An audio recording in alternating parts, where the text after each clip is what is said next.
हरिओम आदेश आदेश आदेश। मैं ओगड़ कालूराम, सुल्तानपुरा भीलवाड़ा, राजस्थान।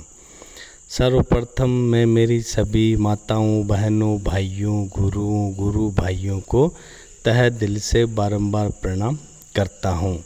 जाने अनजाने भूल में अगर कुछ गलती हो जाए तो हमारे को क्षमा करें।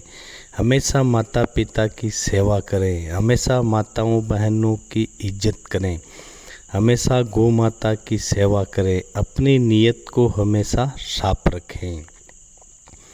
आज हम आपको बताएंगे कि एक नुंगरा आदमी हजारों आदमियों को कैसे पाप के मार्ग पे ले जाता है। यानी एक नुंगरा आदमी की शरण करने से सारे जीवन में अंधकार ही अंधकार हो जाता है। वो कैसे होता है वो आप ध्यान से सुनिए, हमारी वीडियो को और ध्यान से देखिए। जीवन में हमेशा गुरु महाराज की शरण में अवश्य रहना चाहिए। गुरु महाराज बनाने का ये मतलब नहीं है कि आप तंत्र मंत्र सीखो, नहीं। आप उनसे आशीर्वाद लेने मात्र से ही आपकी जीवन की नैया पार हो जाती है और होती है। गुरु की कृपा से आपके जो काम नहीं बन रहे हैं या जो आपके ऊपर कोई बाधा आ रही है तो वो बाधा भी गुरु महाराज की कृपा से दूर हो जाती है। अब चलते हैं कि एक नुंगरा आदमी 100 सुगरे आदमी के साथ में मिल जाता है तो कैसे सबको नष्ट कर देता है, वो ध्यान से सुनिए। एक बार जंगल में चंदन का पेड़ उगा था। बहुत भारी जंगल था, वहाँ पर चंदन का पेड़ उगा था। तो चंदन का पेड़ उगने से पूरे जंगल में वाही वाही मच गई थी। चंदन का पेड़ खुद खुशबूदार है और दूसरों को भी खुशबू देता है। यानी चंदन के पेड़ के उगने से जंगल के सब बनराई हंसी खुशी से जी रहे थे। लेकिन समय के चलते अनुसार वहाँ पर जंगल में एक बांस का पौधा उग आया था। उस बांस के पौधे के उगने से पूरा जंगल और पूरी बनराई एकदम निशांत हो गई। यानी उस बांस के पौधे के उगने से जंगल में तराही तराही मच गई। सब बनराई और सब जंगलात के पेड़ पौधे कहने लगे कि ये बांस का पौधा एक दिन खुद भी जलेगा और हमारे को भी जला देगा। जैसे जैसे समय बीतता गया वैसे वैसे जो सोचा था वही जंगल में हुआ था। तो फिर एक दिन क्या हुआ कि बांस का पौधा बड़ा होने के बाद में बांस आपस में टकराने से बांस के पौधे में आग लग गई थी। चंदन का पौधा उगने से पूरे जंगल में खुशबूदार हो गया था। यानी खुद शांत स्वभाव और निर्मल है और दूसरों को भी निर्मल बनाने की चंदन का पौधा सहायता करता था। उस चंदन के पौधे पर एक हंस का घोंसला था। जो हंस उस चंदन के पेड़ के ऊपर हमेशा वहीं निवास करता था और वहीं पे आचरण विचरण करता था। चंदन के पौधे के फल फूल खाकर वो हंस वहीं पर बैठकर रात का गुजारा करता था। एक दिन समय योग के अनुसार बांस के घर्षण होने की वजह से बांस के पौधे में आग लग गई। आग लगने से पूरे जंगल के वनस्पति धीरे धीरे जल कर राख होने लग गया। तो सब पक्षी अपना अपना वहाँ से पंख पखेरु फैला के उड़ने लगे और जंगल में त्राही माम मचने लग गई थी। फिर जब चंदन के पौधे के ऊपर हंस बैठा था तो चंदन ने हंस को बोला कि हे हंसराज, तुम्हारे पास पंख है, तुम भी यहाँ से उड़कर चले जाओ। नहीं तो आप भी जलकर राख हो जाओगे। लेकिन हंस बोला कि नहीं चंदन, हम तुम्हारे ऊपर बैठकर आचरण विचरण किया, पूरी ज़िंदगी बिताई, आपके फल खाए, आपके फूल खाकर हमने जीवन पाला है। आज ऐसी नौबत आपके ऊपर आ रही है कि आप खुद जल रहे हो और हमारे को बोल रहे हो कि दूर चले जाओ। नहीं चंदन, हम आपका साथ कभी नहीं छोड़ेंगे। तो फिर चंदन के बोला कि आपके तो पंख हैं, उड़ के चले जाओ हंसराज, नहीं तो आप भी जलकर राख हो जाओगे। तो हंस बोला कि चंदन तुम भी मेरे साथ चलो। तो चंदन बोला कि है हंसराज, मेरी जड़ें तो पाताल लोक में गई हुई है, मैं कहीं नहीं जा सकता हूँ, आप ऐसा करो यहाँ से चले जाओ। सब पक्षी अपना अपना घोंसला उड़ा के लेके चले गए अपने अपने दूर दूर जगह पर।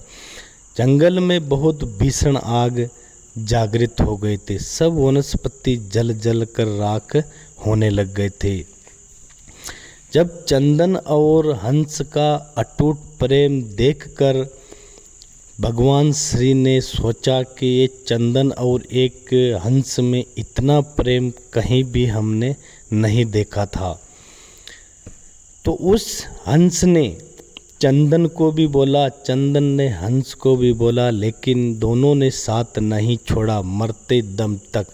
फिर भगवान ने एक ऐसी मेघ चलाकर बारिश चालू किया कि पूरी जंगल में आग शांत हो गई थी। यानी चंदन और हंस का प्रेम देखकर श्री हरि भी प्रसन्न होकर वहाँ पर ऐसा बारिश चलाया कि पूरे जंगल में बारिश की वजह से आग शांत हो गई थी। इसलिए भाइयों, इसमें एक ये जो है मैं आपको सुना रहा हूँ, बता रहा हूँ, इसमें एक नुंगरे का मतलब है बांस।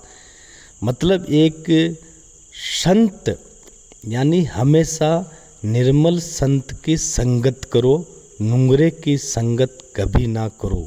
हमेशा संगत करो नी निर्मल संत री मारी हेलिए, यानी हमेशा निर्मल संत की ही संगत करनी चाहिए, नुंगरे की संगत कभी नहीं करनी चाहिए। क्योंकि नुंगरा की संगत करने से एक वो खुद जलता है और दूसरों को भी जला देता है। ऐसे ही जब एक चंदन का पौधा एक वन में उगा तो पूरे जंगल में हरियाली ही हरियाली और खुशबू ही खुशबू हो गई थी।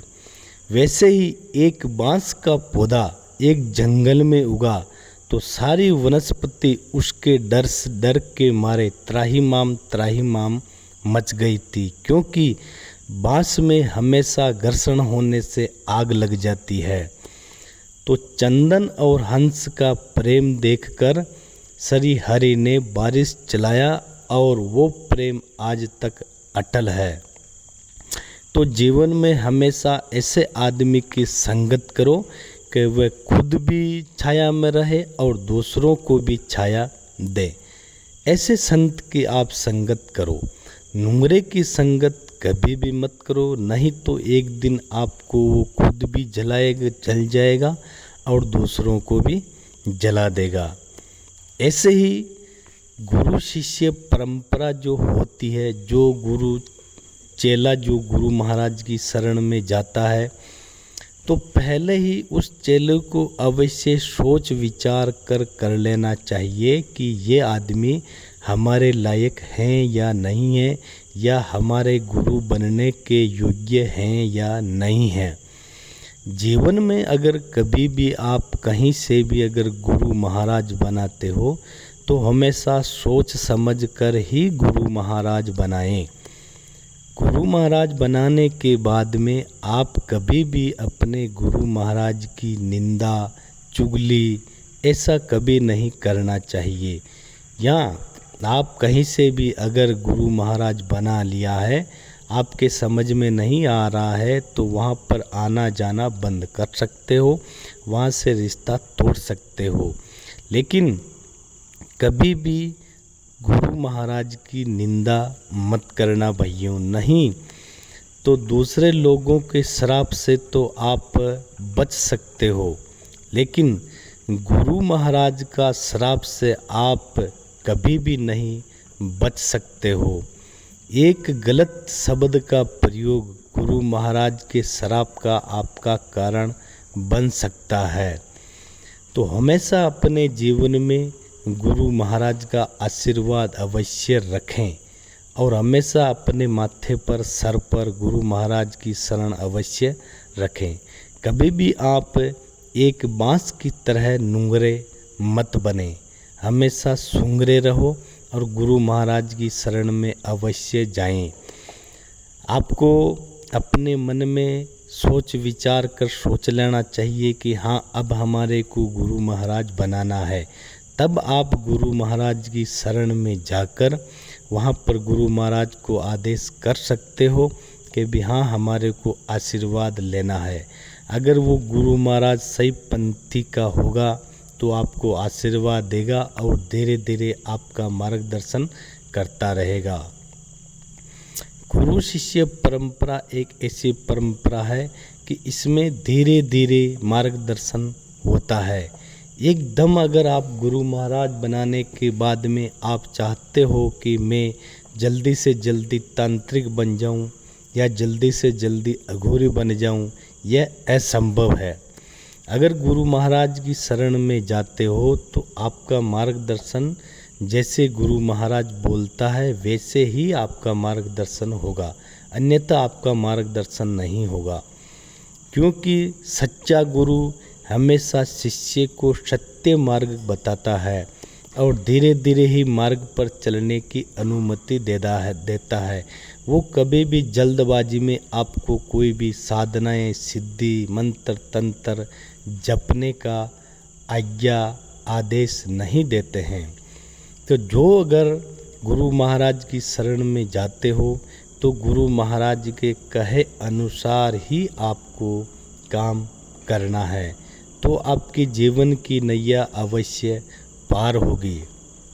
ऐसे ही एक गुरु महिमा सुनाता हूँ मैं, ध्यान से सुनिए। आओ जीवड़ा गुरु धारिये, गुरु बिन घोर अंधार, सतगुरु पाया पांडवा, खुलिया धर्म द्वार। गुरु चरण ने धोया, गुरु चरण है तीर्थ द्वार, गुरु चरणों में मुक्ति मानो, भव सागर से होवे पार। नुंगरा का मुख मत देखो, कोई मुख देखा सो आवे मुरड़ाई, ताता लगे कलंक, बिन गुरु का रावणा टूटी छिन में लंक। गुरु गंगा गुरु काशी थाना, गुरु की महिमा अगम अपार, गुरु तारिया करोड़ हजार, गुरु बतावे सत का गेला 10 अवतार, गुरु का चेला। यह है गुरु महिमा।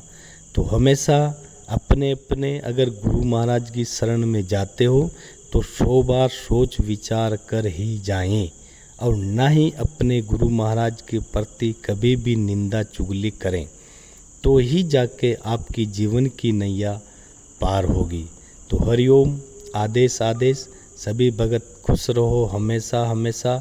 हंस और चंदन के पेड़ जैसे बनो, ऐसे अटूट प्रेम रखो। हंस और चंदन में कितना प्रेम था कि श्री हरि ने भी बारिश चालू कर दिया था। आदेश आदेश।